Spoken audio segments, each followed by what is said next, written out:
I think I may have adjusted something on my phone, and I don't know what it is that I adjusted, but it was something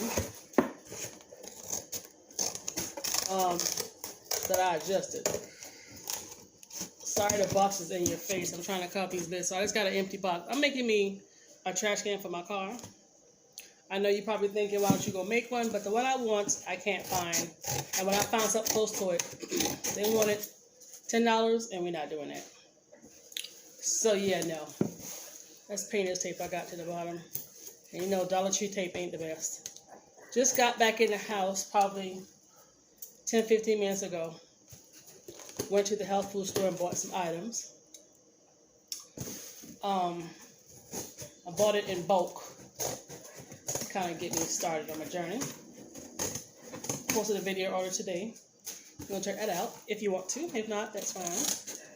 But I figure I'll come on here and tell you a story time while I try to figure out this trash can that I'm making. About a coworker that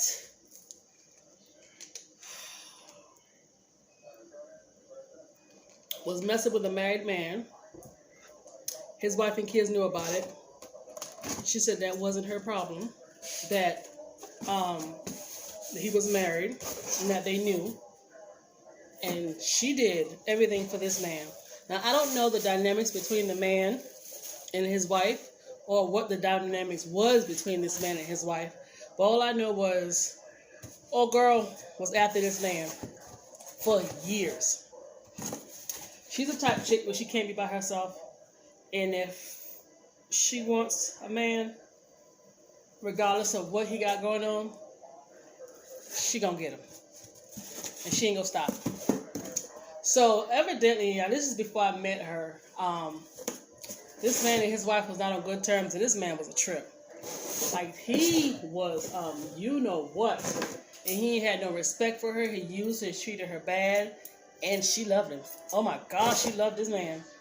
I mean, this man was a piece of work. And I don't know if she felt like she couldn't get a man. Like, she was a heavy-set, easygoing person with long, beautiful hair. Like, it's not that she couldn't get a man. I mean, men flirt with her all the time. All races. So I don't know what it was about this dog. And I called him a dog because evidently this wasn't his first rodeo as far as messing around with his wife. So, like I said, I wasn't around, so I don't know the full story. All I know was he was married, and she loved him, cooked for him, do whatever he wanted done, and he know he had somebody that was stupid. I'm going to just put it out there. And he treated her just as such, and had no respect for her. And I guess he figured, well, I got a stupid one, so I'm going to treat her like that. Every time he hollers, she go run and go get whatever he want. He would call her like all day. Where you at? What you doing? Where you at? What you doing? Like, it was crazy. And see, by the time I met them, they were already married.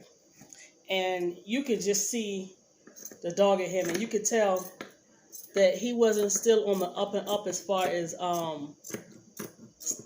not being out in them streets. Because he was in the streets. And I told her one time he tried to make it past me. And it was crazy because we went to this little festival.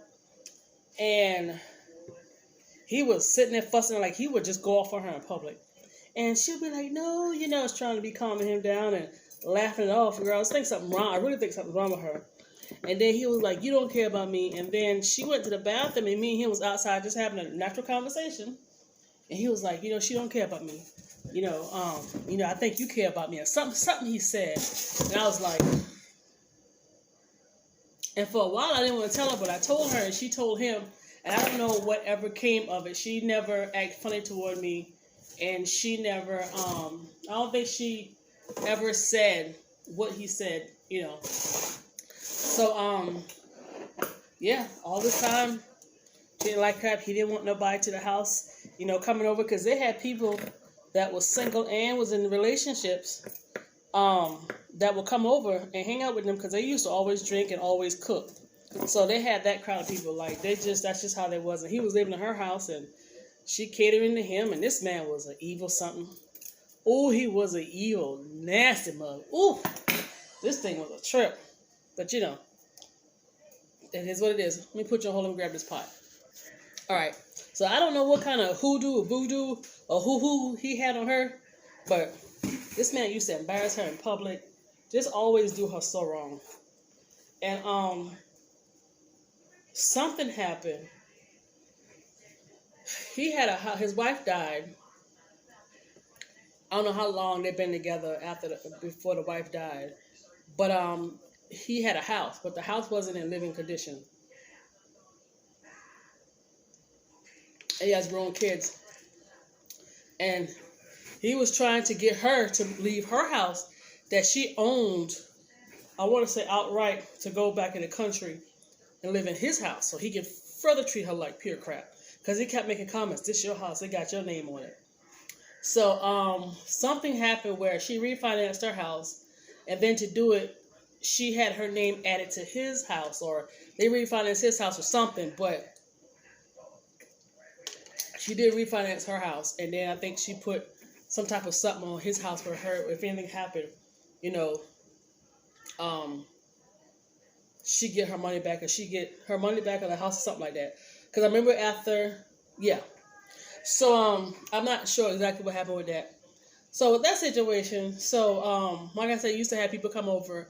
They had this one lady, I don't know, this lady and this guy was together. They were married, but he was in the street, she was in the streets. They wasn't living together. I mean, she was giving it to everybody, even in Indian down around the corner. She was on drugs, raising 2 kids, and he was taking care of his kids. One wasn't his, like she was a hot mess. Oof, but you know, that's on them. So one day when I was talking to her, she told me the dude had cancer. And I was just in awe. Like, he had cancer, and I didn't go to the house as much anymore. And you know, he was going through it, and finally, you know, I guess everything worked out, because I don't know if they refinanced the house for that purpose or what the situation was with the house situation. I'm trying to remember. So yeah, so had cancer, and they must have got it taken care of because it went away. So they were still together, doing their things. Ain't nothing changed all these years. And then finally one day she had to take him back to the hospital because he started having some type of real bad pain. You know, they ran their tests and everything. They didn't see nothing but the cancer had returned. And this time when it returned, which I think it probably was still there, it got to the point to where I think he must have still have it and they didn't detect it. And it was eating through his bone or something with his bones. It came so fast, and the next thing I know, she was planning his funeral. He had passed away. This been an evil man. Ain't nobody gonna tell me he got no doggone wings, but I'm not God, I ain't judging, I ain't got a heaven to hell to put nobody in, but I'm just saying, from the looks of it. Baby, when I tell you, his kids come out of nowhere saying now they want the house, but they can't do nothing with the house because in some way she got something on it or something's on the house where either they gonna have to give her $10,000 or half of the house or something for them to have the house. I don't know what, you know, I don't know exactly what it was, but they couldn't do nothing because they had to go to court. Like, she would have, after her dad died, taken to court for the house. Then, of course, she had a life policy on this man. And I don't know if I told you that her and the man, like after the wife had died of hepatitis C, I'm not sure how many years later her and the man got married. So yeah, they got married and was living with her. So fast forward, he had cancer. He died from it. And she had a policy, and she took the policy and bought herself a brand new car. And the kids come in, that's their daddy's car. She paid off all her bills, and I think paid off her house or something. You know, it's funny how people come out the woodworks when somebody closes their eyes and their heart starts beating in the body cold. Just saying. So, yeah, all that transpired. So, you know, people was coming over. The same people who used to hang with them, come and drink and have a good time was coming over. Remember the couple I told you that was married, and he's screwing around, she's screwing around, and all this other stuff. They were all cool. They've been hanging out for years. And matter of fact, before the husband died, he didn't want the lady's husband around. Like, they would come in together and hang out. I mean, they wasn't doing nothing. Because he was jealous because, he was already out there. But she didn't know. So, but she found out the hard way. Because after he died, she was going through his stuff and she found a bunch of condoms that had been, like, you know how you open up a condom and you have the actual paper, but you use the condom? Yeah. And then it wasn't expired. So that whole time he been calling to check on her. He was trying to track her down while he go and screw whoever he was screwing. I don't know if she ever found out who it was, but yes, he was still messing around with her. You done mess around with the wife, and you mess around with the mistress. Well, lo and behold, she said she was at home one day, just chilling, and the lady, and the husband that come around there, plot twist. The lady and the man that was married, that would come to the lady's house, whose husband died of cancer. I told you she was screwing everybody, even the Indian down the road, and he was screwing, but they weren't living together. He was living with his mom. She was home raising the kids, and they were still married. Well, he had a girlfriend. Even though he was married to this woman who hung out to this lady's house, whose husband had cancer, he had a woman, and his woman died. His woman had died, and she hadn't been dead for a month, and she was dead, and nobody told him. I forgot how he even found out. Plot twist. Come around to the house and drink with him or whatever. Well, he came around to check and see what she was doing. And they must have gotten real close, and he kissed her. And she claimed she jumped up and asked him what he was doing, and he told her he's sorry, and, blah, blah, blah. Well, guess who together? Her husband wasn't in the grave a good month, good 30 days before she done hook up with this boy. So now they together, doing it up, having sex, and the dude's wife is mad. She's mad because she knew her and she was hanging out with her. Now, let me tell you this before I get into it in furthermore. Now, she was trying to hook me up with this dude. The dude was married and she was trying to hook me up with the dude. And I told her I didn't want no married man.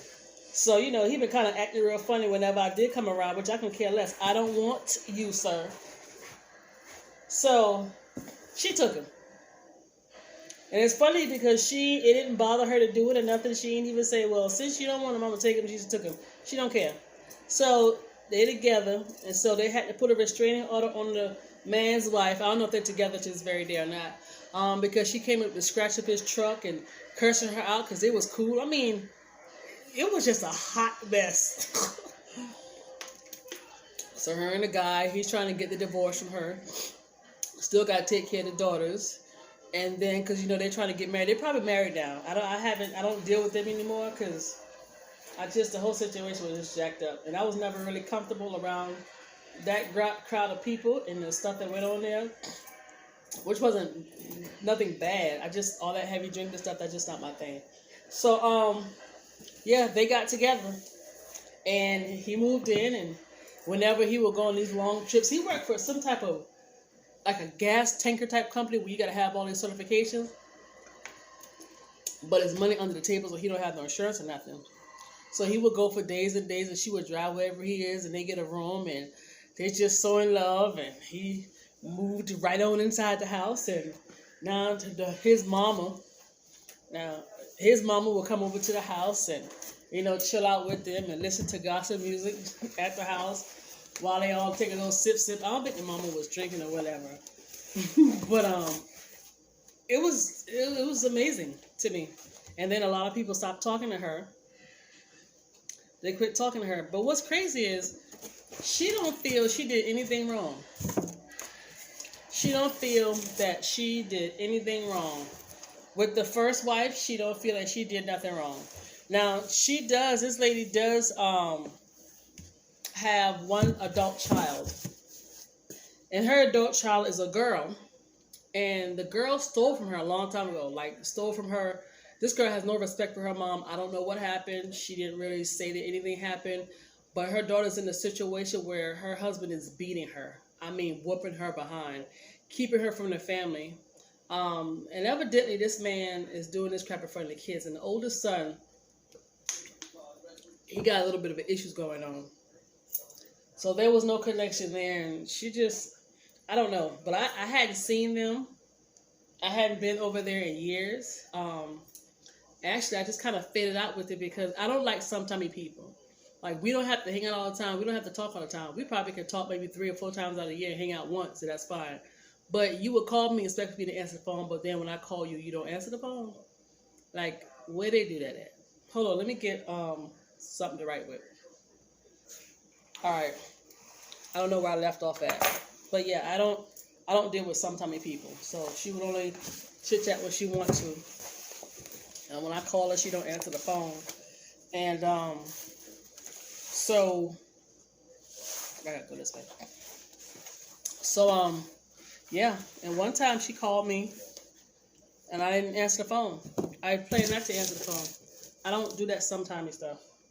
Either we kicking it or we not.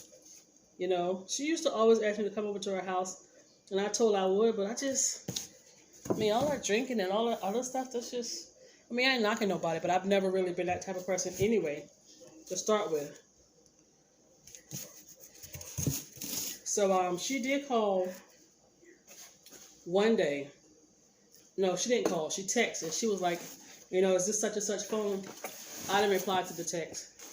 It's no need for me to do so. Nothing. It's no need for me to do it at all.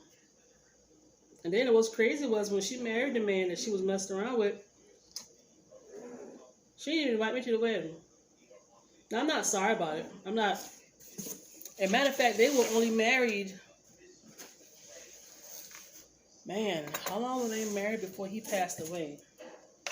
5 years? 5 years, something like that. I'm not exactly sure. And then his son is gay, and they were saying that he's the one that gave her hepatitis. I don't think so. Either, and she probably got it from his first wife, the dude that died. His first wife, when she got it.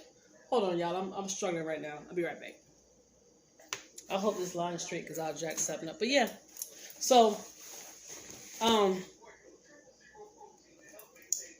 don't know, but what was I saying? Yeah, they were saying that the son gave it to the mom because the son is gay. I think either the mom got it for hanging out in the streets. I can't say the husband did it because he would have passed it on, and they didn't have any signs of that. Much time as it ran tests in reference to the cancer situation. But yeah, so I don't know what happened with the situation, but that was just the craziest thing I've ever dealt with. So, and what she sent me that text, maybe, matter of fact, I think during Christmas time was the last text, and she was asking if my phone was still mine. I didn't reply. I did not reply because I don't know.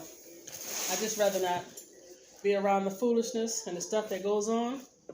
But yeah, she don't care who she sleep with. And the fact that you tried to give me a married man and you was cool with, and when I didn't want him, you took him and slept with him. She's the type of person I would never trust around my man. And it doesn't bother her. I can't be associated with people like that. My spirit didn't sit right, and that's why I couldn't probably be in that area for the longest time. But anyway, that's my story. I'm going to go ahead and cover my box, and I'll be back on and show you guys the final result. So because it's getting late, I'm going to go ahead and end this video. So, excuse me, I made me my car trash can with a little bow on the front. It's my little bow. So this is my car trash can. I'm telling you guys, I'm creative, but I'm lazy. It's horrible. So it has the drawstring. Now, I have to hand stitch this part because it's open on the side, but this is a drawstring. I use the same material, which is velvet. So I had to stitch a drawstring section. Took a strip of the velvet and made it the actual string. So it has a drawstring. So that way when I put my trash in it doesn't fall all over the place. I gotta stitch that. And what I'll do is I'll put my trash in. Well, I may just keep this kind of just closed anyway. So that way if it falls, the trash don't fall all over the place. It's still stuck inside. Oh no, we'll see. So I still got some more stuff to do. I'm gonna fold this over and kind of cover the raw inside of this right here. But yeah, so if I cover it, it'll be like this. because the raw edges was looking a hot mess, and I still got glued it on. But yeah, so this is my car trash can. So this is what I was working on when I was giving you the story time. So that's that. I think I'll label this "I'll Sleep with Your Man."